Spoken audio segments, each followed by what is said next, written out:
नमस्कार, मी ॲडव्होकेट पियुष नरेंद्र अण्णा पाटील, स्वर्गीय नरेंद्र अण्णा पाटील प्रतिष्ठान जळगावचा अध्यक्ष आणि जळगाव शहरात गेल्या अनेक वर्षापासून सामाजिक कार्यात सक्रिय आहे.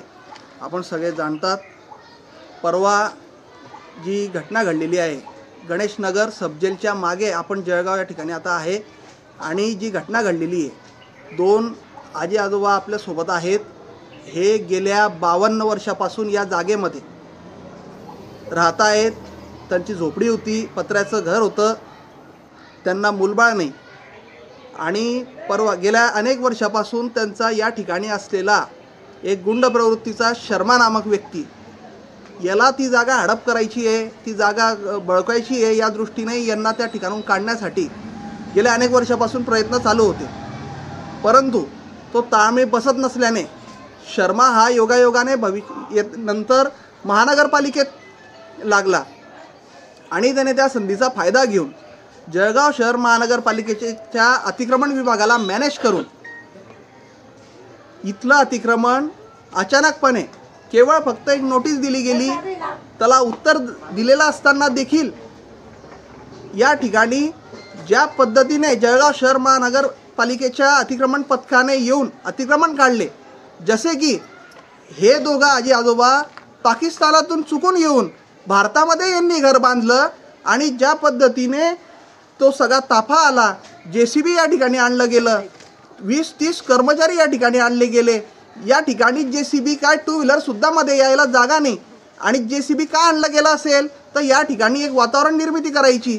आणि अतिक्रमण विभागाचे हे जे धंदे चालू आहे, अतिक्रमण विभाग मी स्पष्ट सांगेल की अतिक्रमण विभाग असे अनेक घरं सुपाऱ्या घेऊन खाली करते. आणि माझा स्पष्ट आरोप आहे, मी माहितीच्या आधारावर सांगतो आणि 100% मला याची खात्री आहे की हे डिलिंग झाल्याशिवाय होऊ शकत नाही. कारण की जितक्या जागेवर आज रोजी या आजी आजोबांचा ताबा आहे, ती जागा 1000 स्क्वेअर फीट आहे. यांना कोणी मूलबाळ नाही, हे दोघंच आहे. यांच्या पिढीनंतर या जगात कोणीही राहणार नाही आहे.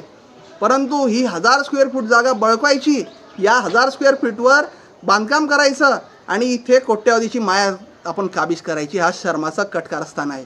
आणि काल यामध्ये मी सांगितलं की याच्यात 100% ही डिलिंग झालेली आहे.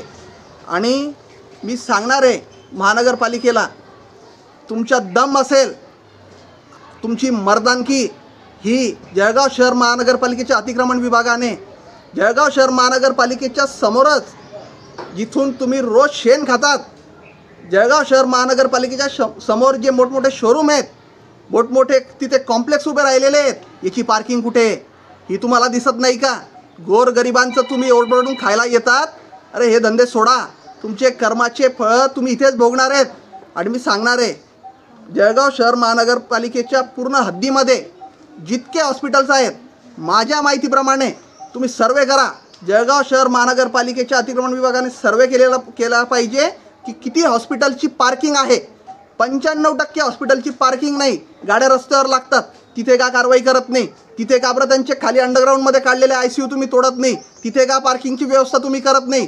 याच्या व्यतिरिक्त या जळगाव शहरामध्ये मोठमोठे बिल्डर्स ज्यांनी ज्या पद्धतीने 5 मजल्याची परवानगी घेऊन 7-7 मजलेवरती 2-2 मजल्यांचे अतिक्रमण केलेले आणि कोट्यावधीची माया कमवली, याच्या मागे मी वारंवार सांगतोय, याच्या मागे कोणीतरी या जळगाव शहरामध्ये देखील मोठा आका आहे.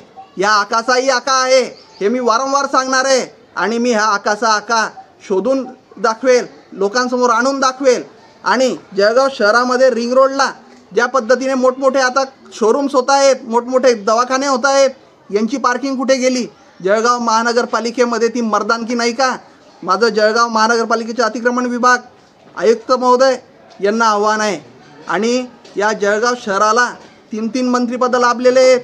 या जळगाव शहरामध्ये सर्व आमदार, सर्व खासदार, सर्व मंत्री यांना मी विनम्र आवाहन करणार आहे की आपण या गोरगरीब लोकांच्या मागे उभं राहणार आहेत की नाही.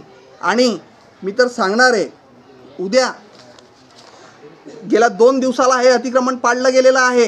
पण ज्या पद्धतीने पाडलेलं आहे, उद्या आम्ही सर्व सामाजिक कार्यकर्ते मिळून आम्ही सर्व सोबत येऊन आम्ही हे पुन्हा त्याच ठिकाणी बांधणार आहे.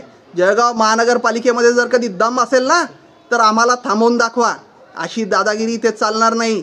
आजच्या कित्येक वर्षापूर्वी अनेक वर्ष चाललेली दादागिरी माझ्या वडिलांनी स्वर्गीय नरेंद्र अण्णा पाटलांनी घरकुल घोटाळा उघडकीस आणून इथली दादागिरी संपुष्टात आणलेली आहे. पुन्हा या जळगाव शहरामध्ये अजून वेगवेगळ्या प्रकारची दादागिरी आम्हाला उदयास येऊ द्यायची नाही आहे. आणि मी या निमित्ताने सगळ्यांना आवाहन करणार आहे, उद्या सकाळी 9 वाजता सर्व सामाजिक लोकांनी या ठिकाणी गणेश नगर येथे सबजेलच्या पाठीमागे हा परिसर आहे, इथे माझ्यासोबत सगळ्यांनी हे घर बांधायला यायचं आहे. आपल्याला हे घर पुन्हा त्याच ताकदीने उभं करायचं आहे आणि त्यांचा संसार सुखाचा करवायचा आहे. या निमित्ताने मी आवाहन करतो.